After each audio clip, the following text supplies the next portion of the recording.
नमस्कार मेरे प्यारे साथियों। आज हम आपके लिए ह्यूमन ब्लड यानी मानव खून के बारे में लेकर आए हैं, जो एग्ज़ाम की पॉइंट ऑफ व्यू से बहुत ही ज़्यादा इम्पोर्टेंट चैप्टर है। दोस्तों, आप किसी भी कंपटीशन की तैयारी कर रहे हो तो ह्यूमन ब्लड मानव खून के बारे में आपको यहाँ से प्रश्न देखने को मिल जाएंगे। दोस्तों, अगर आप इस वीडियो को पूरा ध्यान से देख लेते हैं तो आप किसी भी कंपटीशन में एग्ज़ाम में किसी भी प्रकार के क्वेश्चन हो आप उसको हल कर सकते हो। तो आज हम पूरे ह्यूमन ब्लड के बारे में बताने वाले हैं, तो चलो शुरू करते हैं।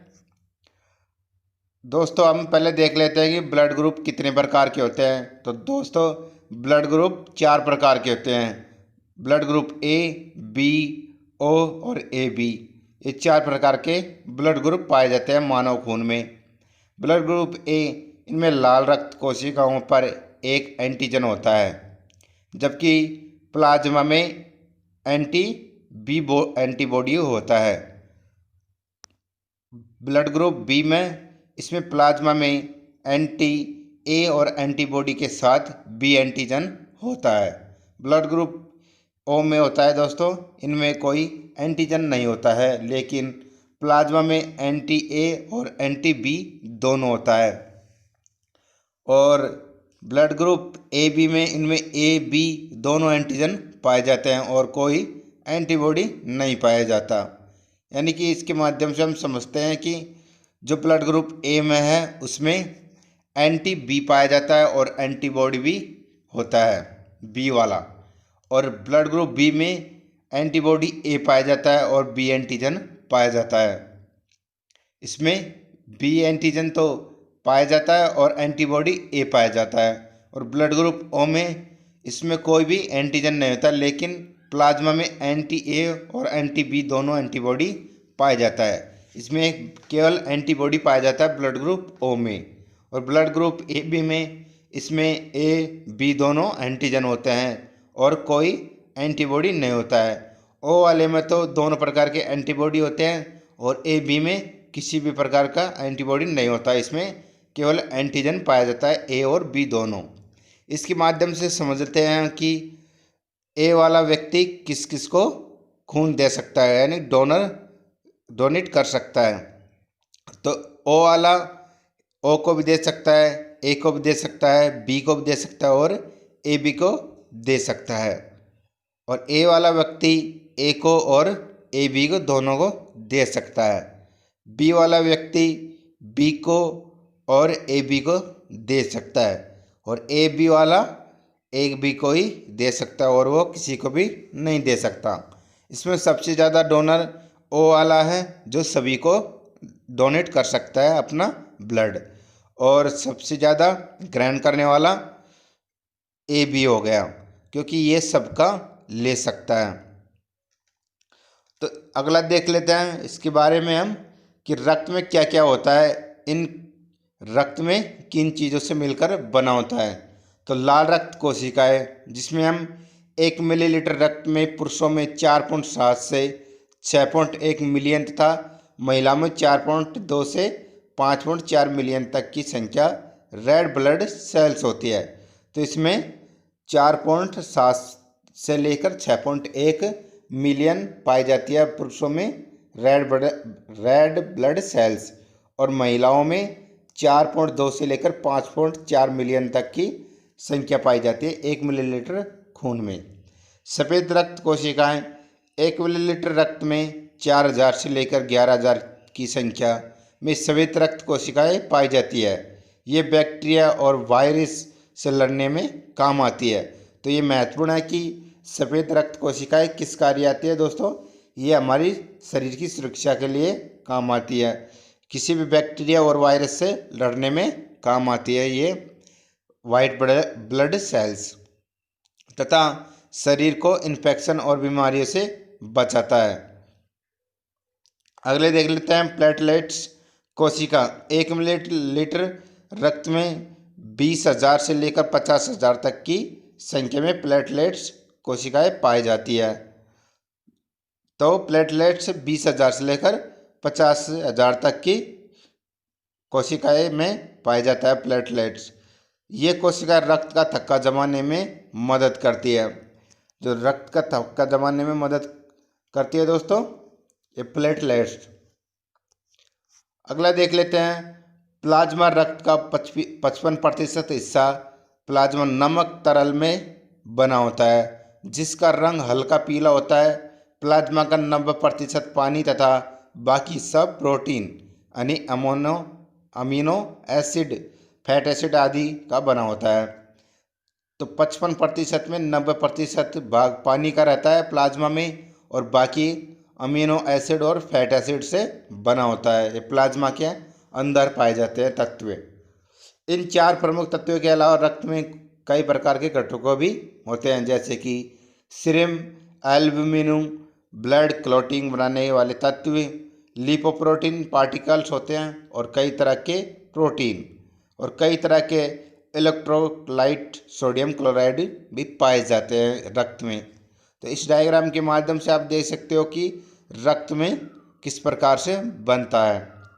आगे देख लेते हैं रक्त के कार्य क्या क्या हैं, यानी रक्त हमारे शरीर में किस किस कार्य के लिए उपयुक्त होता है। तो रक्त शरीर में कोशिका तथा ऑक्सीजन पहुंचाता है। रक्त के माध्यम से हमारे शरीर में, पूरे शरीर में ऑक्सीजन की सर्कुलेशन करता है। और दूसरा देख लेते हैं, रक्त शरीर की कोशिकाओं तक glucose, amino acid, acetic acid आदि कोई पोषक तत्व पहुंचाते हैं। तो शरीर में पूरी तरह से एसिड और एसिटिक एसिड दोनों प्रकार के तत्वों को पहुंचाते हैं शरीर के अंदर। रक्त शरीर से कई अपशिष्ट पदार्थ जैसे कि कार्बन डाइऑक्साइड, यूरिया और लैक्टिक एसिड आता है, तो इसको भी साफ करते रहता है।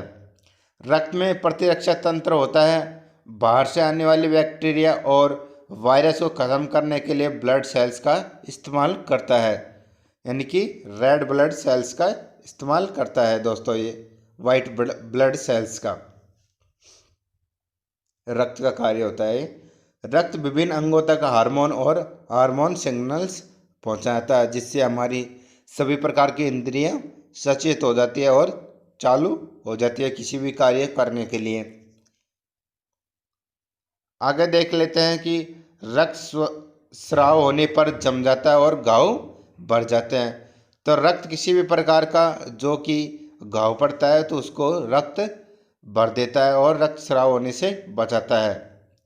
रक्त शरीर के तापमान को नियंत्रण रखता है, जिसके कारण मानव शरीर क्रिया प्रतिक्रिया करता रहता है।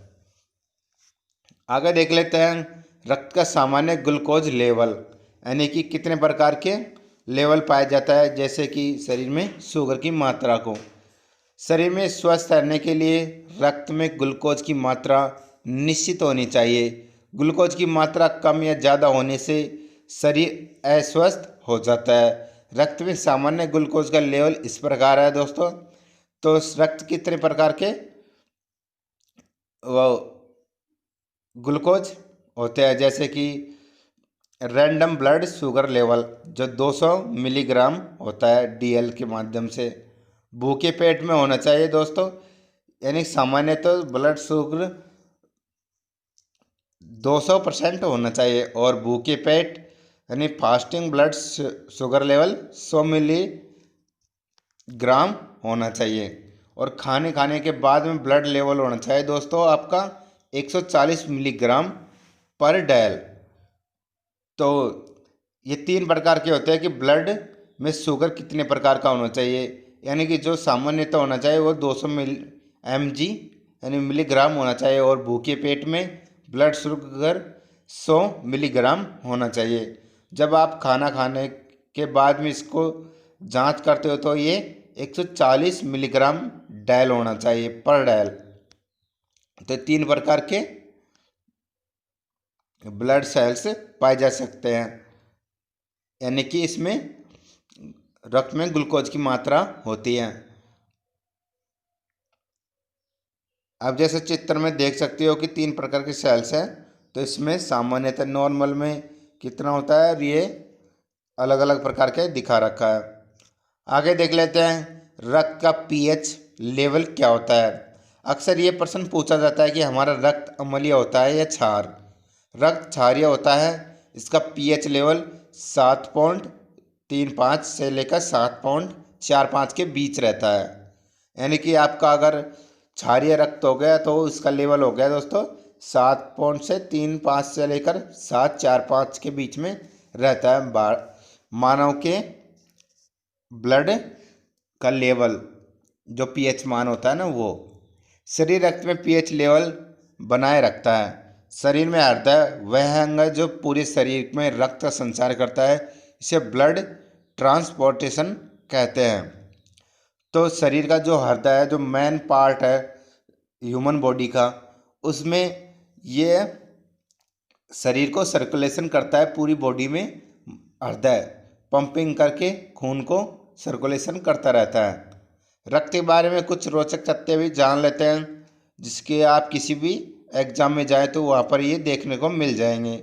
सबसे पहली बार रक्त परिसंचरण दोस्तों 1628 में ब्रिटिश चिकित्सक विलियम हार्वे ने किया था।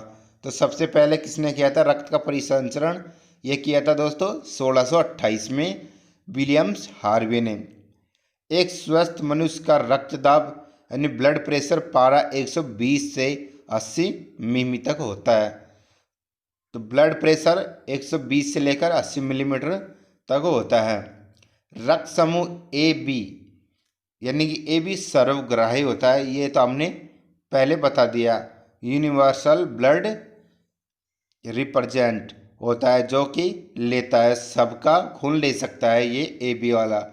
एक मनुष्य के शरीर में लगभग 5 से 6 लीटर रक्त रहता है, यानी कि 4 से 5 लीटर रक्त पाया जाता है, 5 से 6 लीटर। और महिलाओं में इसके मुकाबले 1 लीटर खून कम पाया जाता है। दुनिया का पहला ब्लड बैंक संयुक्त राज्य अमेरिका में 1973 में बनाया गया था। तो सबसे पहले ब्लड बैंक कहाँ पे बनाया गया था दोस्तों? संयुक्त राज्य अमेरिका में, यूएसए में। मानव शरीर में खून की मात्रा कुल वजन का 7% होता है। जो भी हमारे शरीर में वजन है उसका 7% मानव में खून की मात्रा होती है। ये आप एग्जाम के पॉइंट ऑफ व्यू से बहुत ही इम्पोर्टेंट है ये। आगे देख लेते हैं कि एक स्वस्थ शरीर में खून की रफ्तार 40 किलोमीटर प्रति घंटा होती है। 40 किलोमीटर प्रति घंटे की रफ्तार से हमारे शरीर में ब्लड सर्कुलेशन करता है। मनुष्य में 4 प्रकार के ब्लड यानी रक्त समूह पाए जाते हैं। A B A B O यानी कि 4 प्रकार के रक्त समूह पाए जाते हैं। रक्त समूह की खोज सन 1901 में लैड स्टीनर ने की थी। जो लैड स्टीनर ने ब्लड की खोज की थी वो की थी 1901 सदी में। रक्त समूह ओ यानी यूनिवर्सल ब्लड डोनर होता है, यानी ओ वाला व्यक्ति सबको खून दे सकता है। ए को भी दे सकता है, बी को भी दे सकता है, ए बी को दे सकता है और ओ को भी दे सकता है। ये 4 प्रकार के को दे सकता है रक्त समूह ओ वाला। और ए बी वाला सभी प्रकार के रक्त यानी ब्लड के ग्रुप से ले सकता है। पूरे शरीर में एक बार रक्त संचरण ब्लड सर्कुलेशन में लगभग 23 सेकंड का समय लगता है। जो पूरी बॉडी में ब्लड सर्कुलेशन होता है दोस्तों उसमें 23 सेकंड का समय लेता है, जिसके जैसे कि 400 किलोमीटर प्रति घंटे की रफ्तार से होता है तो वो 23 सेकंड में पूरा कर लेता है ब्लड सर्कुलेशन पूरी बॉडी में। तो दोस्तों आज का वीडियो बहुत बढ़िया था। तो आपको अगर वीडियो पसंद आए तो इसको लाइक ज़रूर कर दे। लाइक करने में आप कंजूसाई करते हो और वीडियो को शेयर ज़रूर कर दे। और आपको अगर वीडियो पसंद आए तो इसको अपने दोस्तों के साथ शेयर भी कर दीजिए और कमेंट करके बताइए कि आपको वीडियो कैसा लगा।